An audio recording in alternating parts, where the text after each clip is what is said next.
Queremos informar que você ainda pode obter informações a respeito da nossa programação através dos seguintes meios. Por exemplo, o blog da Assembleia de Deus, criado e tem a sua manutenção pelo cantor Jonathan.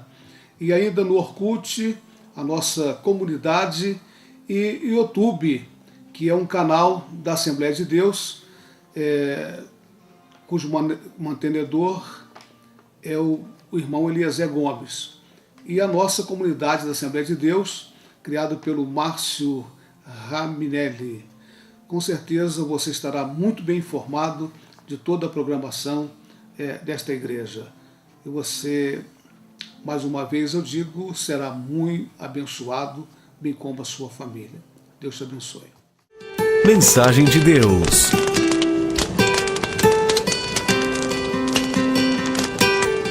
Bem, meus amados, o texto bíblico para esse grande momento de fé está na carta que Paulo escreveu aos Romanos, no capítulo 1, e o versículo 16.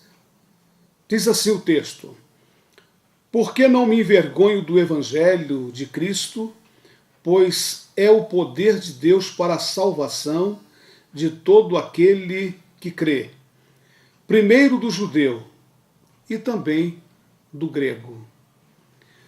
Uma coisa importante que, em primeira vista, encontrado neste texto, é a declaração paulina. Sempre ficamos até impressionados com determinadas declarações. E essa declaração encontrada nesse texto, é claro que poderíamos dizer sobre uma declaração afirmativa. Paulo afirmou com muita categoria, dizendo: eu não me envergonho do Evangelho de Jesus Cristo. Quando ele diz isto a respeito do Evangelho, ele sabia o que estava dizendo. Quantos que às vezes sentem vergonha ou envergonhado por outras coisas, até mesmo por membros da família, filhos que se envergonham dos seus pais. Ele tem vergonha de apresentar os seus pais, aos seus amigos, aos seus colegas. Mas Paulo, referindo-se ao Evangelho de Jesus Cristo, ele não tinha nenhuma outra razão para que ele viesse a se envergonhar do Evangelho. Dizia a razão por que ele não se envergonhava. Ele não se envergonhava porque ele declarou que o Evangelho é o poder de Deus para a salvação de todo aquele que crê. Mas, primeiramente, a razão fundamental pelo qual Paulo não se envergonhava do Evangelho, é necessário que saibamos o que é o Evangelho. Porque se alguém se envergonha do Evangelho, alguém tem vergonha de ser chamado de cristão, se alguém se preocupa com o título que recebe de Bíblia ou de Aleluia, como é costume as pessoas até mesmo brincar com os crentes, Paulo ele não tinha esse receio, porque ele sabia o que o Evangelho representava para ele, na sua vida. Ele sabia o grande significado do Evangelho. Aí você pergunta, mas o que é o Evangelho? O Evangelho, ele significa boas novas de salvação. Primeiro, Paulo não se envergonhava do Evangelho porque ele trazia boas notícias, notícias boas acerca da salvação. A salvação é gerada pelo poder do Evangelho, pois o poder do Evangelho gera salvação. Foi isso que ele disse. Primeiramente gerava salvação para o judeu, e depois para o grego.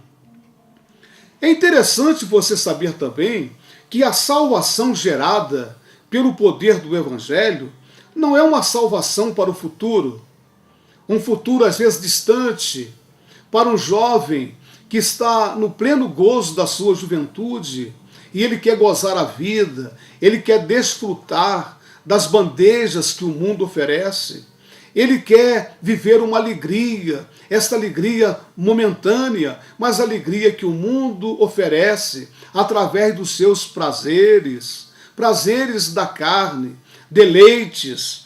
E então o jovem, pensando consigo que vai ter uma vida longa, que ele hoje estando com os seus 16, 20 anos, ele só vai pensar na morte, vai pensar na vida eterna, quando ele tiver lá os seus 70, 80 anos, quando ele não tiver mais energias para serem gastas, ele não tiver mais força para poder usufruir daquilo que o mundo oferece.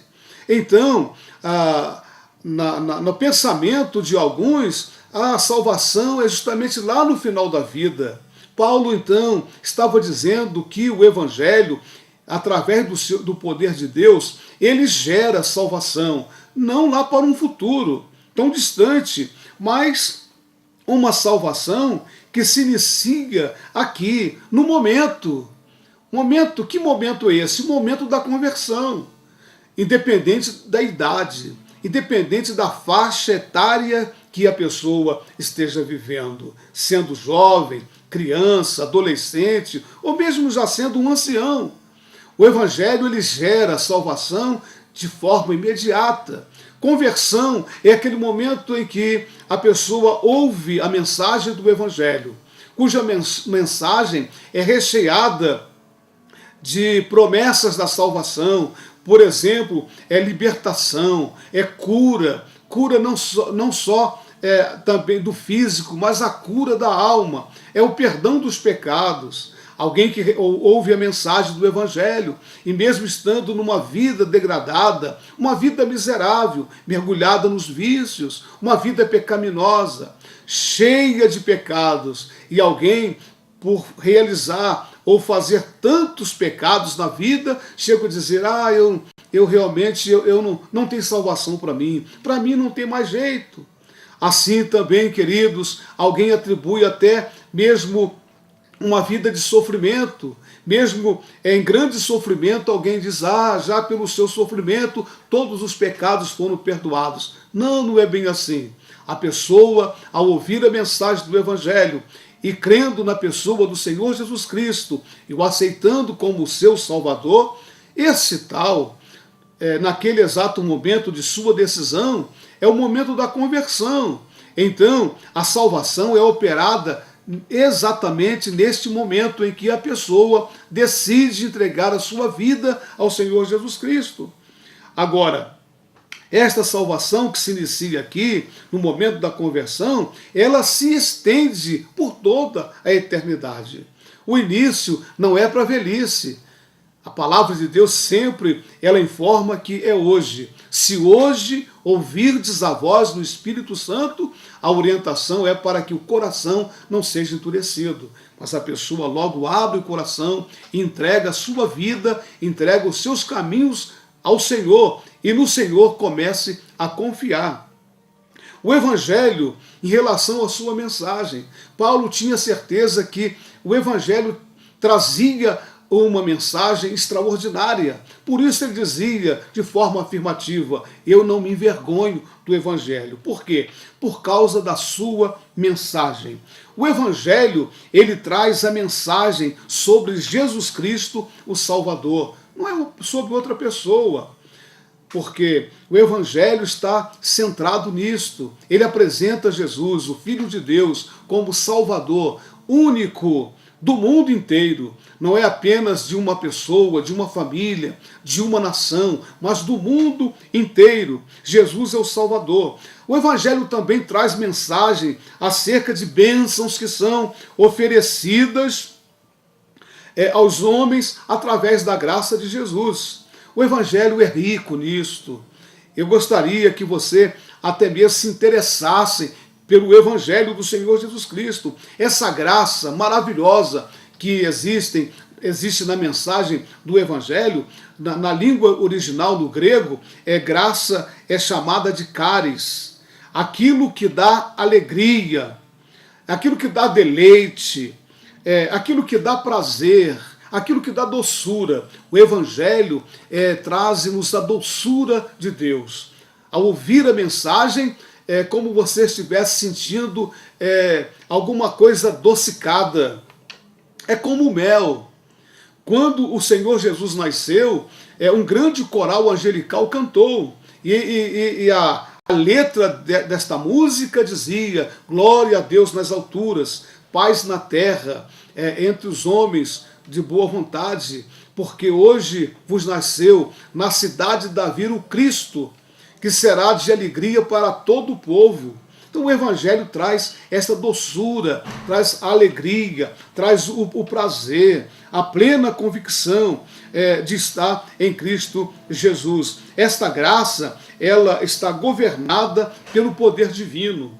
E você vai poder saborear desta doçura maravilhosa que o Evangelho traz. A graça é uma fonte de fortalecimento. A pessoa que recebe o Evangelho do Senhor Jesus Cristo e a mensagem de graça que esse Evangelho transmite, essa pessoa está sendo fortalecida. Você encontra isso na segunda carta a Timóteo, no capítulo 2, versículo 1, mensagem ainda do apóstolo São Paulo. Ele dizia: Timóteo, meu filho, fortifica-te na graça que há em Cristo Jesus. Agora, veja esse processo para uma grande vitória na graça. Primeiro, a questão de fortalecer-se significa receber força, obter força, aceitar. Você está acolhendo força para a sua vida espiritual. Segundo, você estará revestindo-se com força, ou quer dizer, tornando a vestir-se, ou colocando uma roupagem sobre. Você já tem já está vestido desta graça, mas com esse fortalecimento da graça é como você estivesse colocando um sobretudo. A graça é este sobretudo que aquece a alma, que fortalece o organismo espiritual do homem e da mulher, significando que esta pessoa agora está fortalecido, crescer em força e ser forte. Na medida que a pessoa vai se fortalecendo, ele vai se tornando forte. Não há razão para você ficar pelos cantos da vida, chorando, reclamando, dizendo: eu sou fraco, eu não vou conseguir. Você conseguirá, porque esta graça que está no Senhor Jesus Cristo, ela fortalece quem não tem força.